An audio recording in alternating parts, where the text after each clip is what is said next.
বাংলাদেশ জাতীয় দলের সাবেক প্রধান কোচ চন্ডিকা হাথুরুসিংহে মনে করেন, শুধু তার নয়, ফারুক আহমেদের অন্যায় সিদ্ধান্তে ক্ষতিগ্রস্ত হয়েছে গোটা বাংলাদেশের ক্রিকেটও। এতে গণমাধ্যমকে দেয়া এক সাক্ষাৎকারে এমনটাই মন্তব্য করেন এই শ্রীলঙ্কান কোচ। বাংলাদেশে তার দ্বিতীয় মেয়াদ শেষে অস্বাভাবিক বিদায় এবং তার বিরুদ্ধে সাবেক বিসিবি সভাপতি ফারুক আহমেদের অভিযোগ প্রসঙ্গে হাথুরু বলেন, আমি কিছু খবর পড়েছি অনলাইনে, ভালো লেগেছে, সত্য প্রকাশ পেয়েছে, ক্ষতি যা হওয়ার হয়ে গেছে। আমার একার না, বাংলাদেশের ক্রিকেটেরও বড় ক্ষতি হয়ে গেছে। এভাবে নিজেদের ক্ষতি করা উচিত হয়নি। তিনি আরও বলেন, মানুষ অন্তত জানতে পারলো আমি অন্যায় করিনি। আমাকে যেভাবে উপস্থাপন করা হয়েছে, খলনায়ক বানানো হয়েছে, আমি সেই ধরনের মানুষ নই।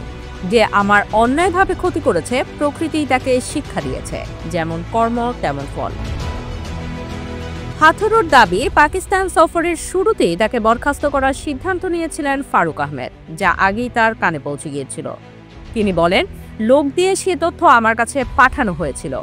সংবাদ সম্মেলনেও আমি বলেছিলাম, আশা করি ব্যক্তিগত কিছু পেশাদারিত্বে প্রভাব ফেলবে না, কিন্তু আমার অনুমান ভুল ছিল।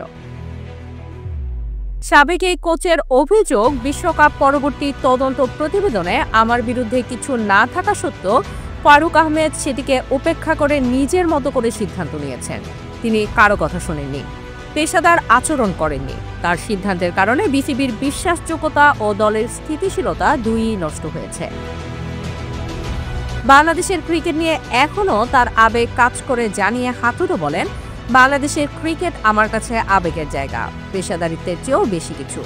বোর্ডের ভেতরে অস্থিরতা থাকলে তার প্রভাব মাঠে পড়ে। ম্যানেজমেন্ট ঠিক থাকলে আশা করি দ্রুত ঘুরে দাঁড়াবে।